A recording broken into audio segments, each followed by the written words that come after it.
The Assembly will hear an address by His Excellency William S.Ruto, President of the Republic of Kenya and Commander-in-Chief of the Defense Forces. I request protocol to escort His Excellency. On behalf of the General Assembly, I have the honor to welcome His Excellency William S.Ruto, President of the Republic of Kenya and Commander-in-Chief of the Defense Forces, and to invite him to address the Assembly. Thank you very much. The world over today, hundreds of millions of people are besieged by anxiety about their present and future security, dignity, and prospects of well-being.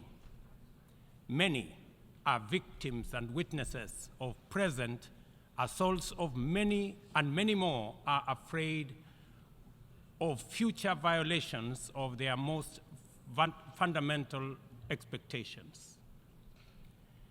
In his opening address, our Secretary General provided a graphic snapshot of the condition of the world and humanity, a situation that calls into question the state of multilateralism in terms of its founding aspirations as well as its present agenda. The poverty, fear, suffering, and humanitarian distress haunting the victims of conflict, drought, famine, flooding, wildfires, cyclones, deadly disease outbreaks, and other disasters are the outcomes of sustained violation of the most essential principles and the systemic neglect of humanity's dearest values, which lie at the very foundation of the UN Charter. The failure of peace and security systems, inadequate development, and limited climate action amidst technological advancement and enormous wealth has left us in a state of paralysis, enduring one of the darkest periods of human existence. We may all agree, without any fear of contradiction, that the world is headed in a most undesirable direction. It is moments like this that the affirmative spirit of multilateralism, international collective action, and global solidarity is most needed and should be attained. This is not the occasion for any member of the United Nations to escape when they should be rising to the challenge of the moment.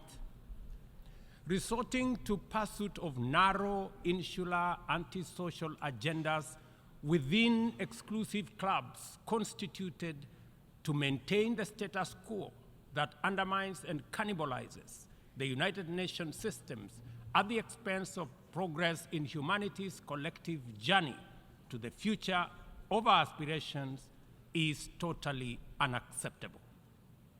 The existence of this inimical clique of geopolitical formations defies the fundamental values and principles of the UN system, and its operations have led to alienation, mistrust, insecurity, and exclusion of and among peoples, nations, regions, and continents.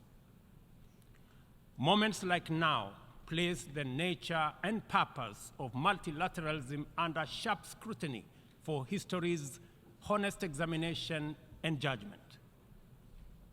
If any confirmation was ever needed that the United Nations Security Council is dysfunctional, undemocratic, non-inclusive, unrepresentative, and therefore incapable of delivering meaningful progress in our world as presently constituted, the rampant impunity of its actors on global scene settles that matter. The environment of pervasive mistrust between the global north versus the global south, developed versus developing, rich versus poor, polluters versus victims, and net emitters versus net victims, which complicate and frustrates multilateralism, is the inevitable result of promises not kept, commitments not actualized, resolutions not honored, and principles not observed. Multilateralism has been failed by abuse of trust, negligence, and impunity. A year ago, I stood in this assembly hall to call upon the global community to transform the UN system in order to achieve a consensus-driven, rules-based multilateral system which works for the people of the world in their diversity. It is time for multilateralism to reflect the voice of the farmers, represent the hopes of villagers, champion the aspirations of pastoralists, defend the rights of fisherfolk, express the dreams of traders, respect the wishes of workers, and indeed protect the welfare of all peoples of the world.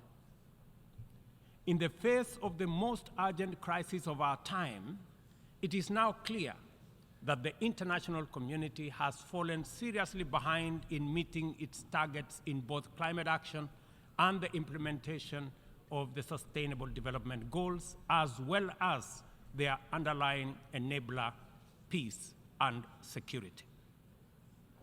We as Africa have come to the world not to ask for arms, charity, or handouts, but to work with the rest of the global community to give every human being in this world a decent chance of security and prosperity by taking necessary actions, mobilizing adequate resources for investment, confronting security challenges, and resolving conflict as we all make our contribution to global prosperity.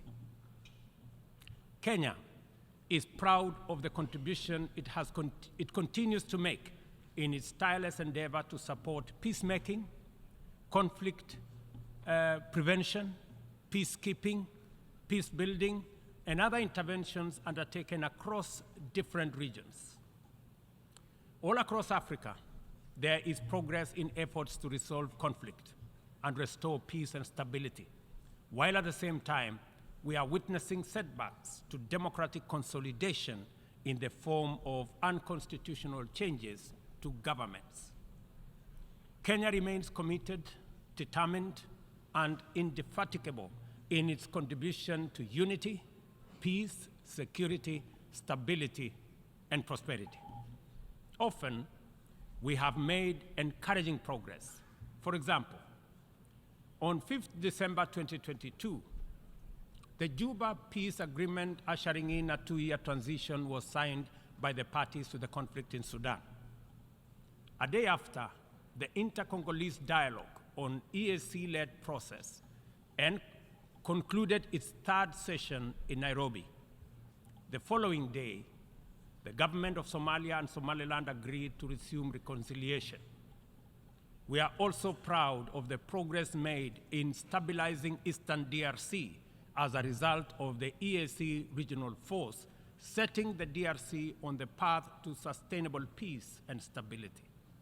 In Ethiopia, the guns have gone silent following the Pretoria and Nairobi agreements, while in South Sudan, the parties have committed to explore ways to resume and conclude the stalled peace process and to hold elections.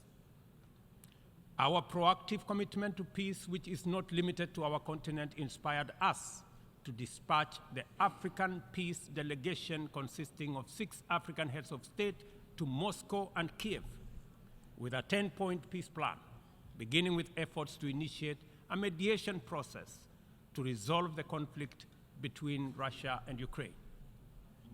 Although the delegation encountered significant challenges in their mission, we remain very proud that they showed up. The hunger for peace and security in Africa is evident, and this bodes well for the prospects of attaining the Africa Union's Agenda 2063 and global peace. Kenya stands in solidarity with all humanity without regard to region, border, or hemisphere. This is why and how we see the people of the Republic of Haiti, who are suffering immensely from the bitter legacy of slavery, colonialism, sabotage, and neglect. As a nation which was forced to wage a painful struggle for our own independence and sovereignty, Kenya empathizes very deeply with the humiliation of our proud people in Haiti and the price they have had to pay for their hunger for liberty and the sorrow they have endured for their thirst for freedom. Haiti is the ultimate test of international solidarity and collective action.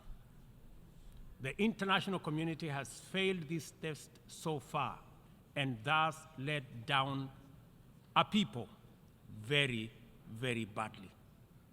Haiti deserves better from the world. The cry of our brothers and sisters who were the first people to win their struggle for freedom from colonial tyranny has reached our ears and touched our hearts. Doing nothing in the face of the historic isolation, neglect, and betrayal of the people of Haiti is out of question. Inaction is no longer an option. As we mobilize to show up for Ukraine and countries that have experienced the devastating impact of climate shocks, including Libya, Morocco, and Hawaii, we must not leave Haiti behind. We must commit to show up in the spirit of solidarity to support a people regain their political and socio-economic footing by reinforcing the underlying enabler that is security.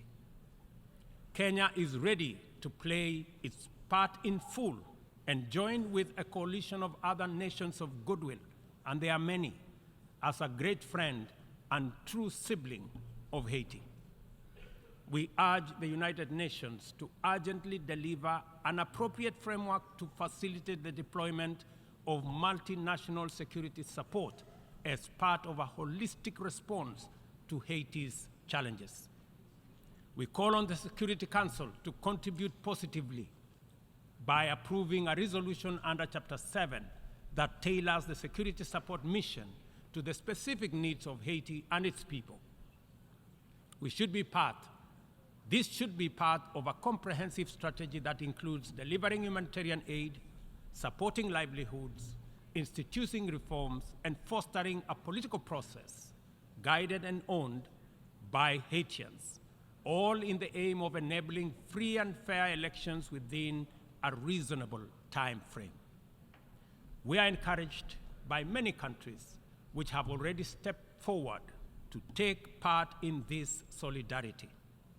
We must recognize that stability, peace, and security form the foundation on which the pursuit and realization of sustainable development and climate action stands. This realization must enable us formulate strategies which treat these initiatives as interconnected, mutually reinforcing, and complementary dimensions of a single agenda. The tragic spectacle of young people from Africa boarding rickety contraptions to gamble their lives away on dangerous voyages in pursuit of opportunities abroad, either as conflict, climate, or economic refugees, is a statement of the failure of the global economic system.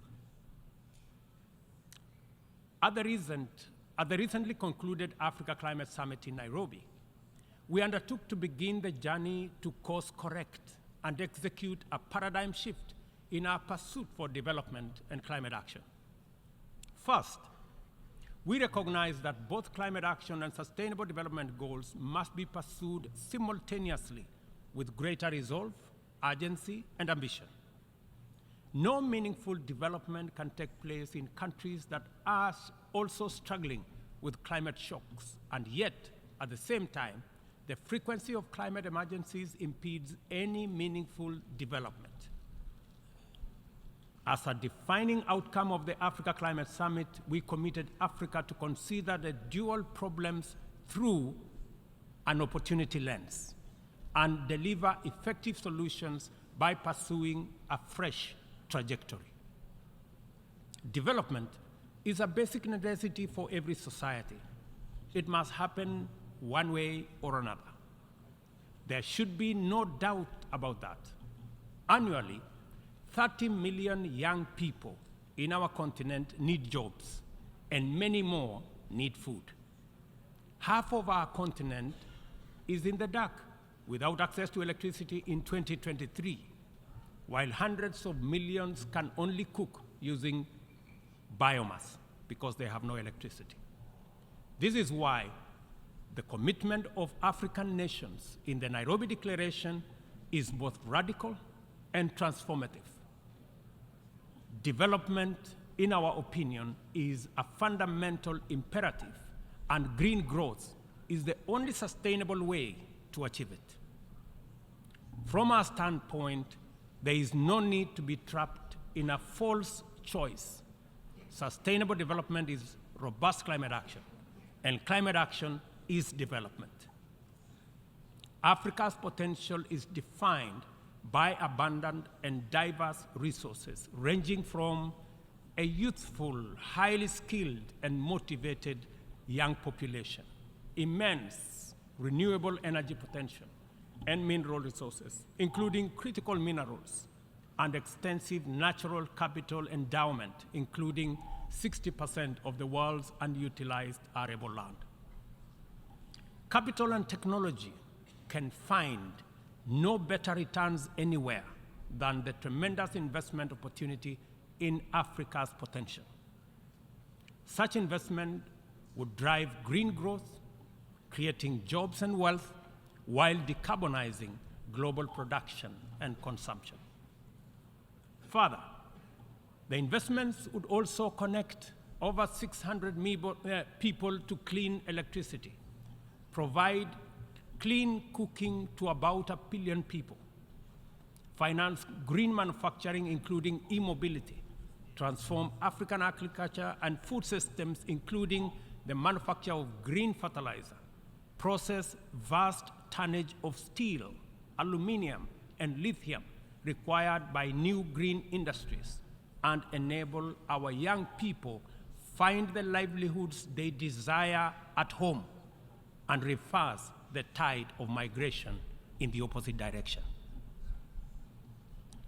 To unlock financing at scale and create incentives for investment at scale in green opportunities, the Nairobi Declaration makes the reform of the international financial system a priority. No meaningful climate action or development can take place in conditions of financial distress. According to IMF data, as of last month, 10 low-income countries were already in debt distress, and 52 are at high or moderate risk of falling into debt distress.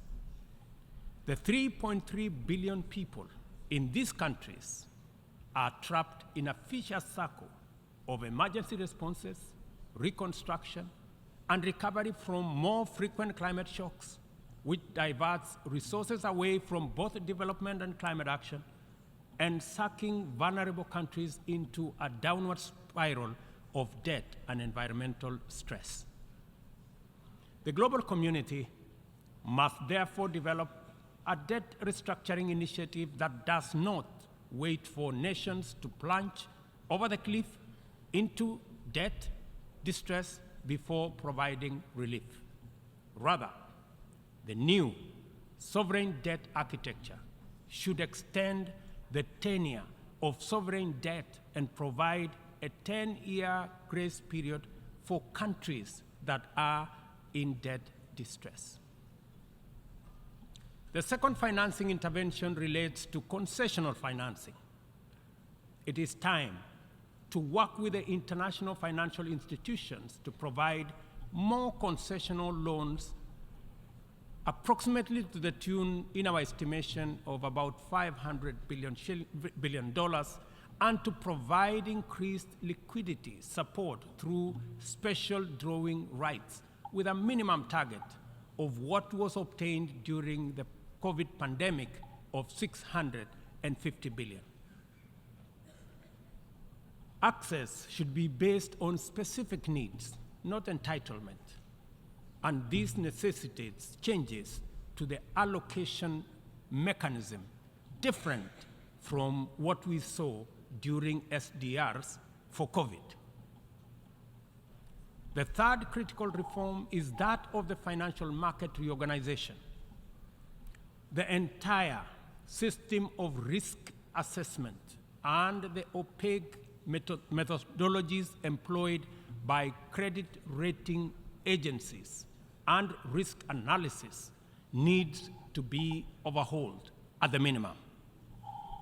We must all recall the miscalculation of subprime mortgage risks by these agencies 2 decades ago, which precipitated a financial crisis whose effects reverberate to date, and ask the following question: on what basis should we believe that their methodologies are better at assessing risk in faraway frontier markets like ours that are far much more complicated to measure objectively than in assessing the value of financial assets in the markets where they actually operate, and which they got so disastrously wrong? If they got it wrong then, I bet you they have it wrong now. In any case, any objective rating must also take into account principles of responsible sovereign lending and accounting, specifically emphasizing the need for international accounting systems that supports the proper valuation of mineral wealth, natural capital, and ecosystem services in the computation of national GDPs. Until that is done, very wealthy countries will be categorized as poor. The fourth limb of the interventions arising out of the Nairobi Declaration is the establishment of a global public climate financing mechanism funded through a global carbon tax on trade in fossil fuels, as well as an emissions levy on aviation and maritime transport, including the option of a global financial transactions tax in order to make available dedicated, affordable, and accessible capital for green investments at scale. The roadmap to this new and urgently needed institutional infrastructure involves sustained engagement at various multilateral processes, and the instruments to actualize it by 2025 shall be a new global climate finance charter to be negotiated through the United Nations General Assembly, COP28, and associated processes. We understand the facts about our collective situation as a global community and as a member of the United Nations family. We know the magnitude of our shared challenges and common threats. We appreciate that multilateralism is on trial, and our task is to defend it. We also recognize that multilateralism is broken, and it is our responsibility to fix it. From this moment to 2030, and from our problems to their solutions, we are connected by a coherent agenda of robust collective action.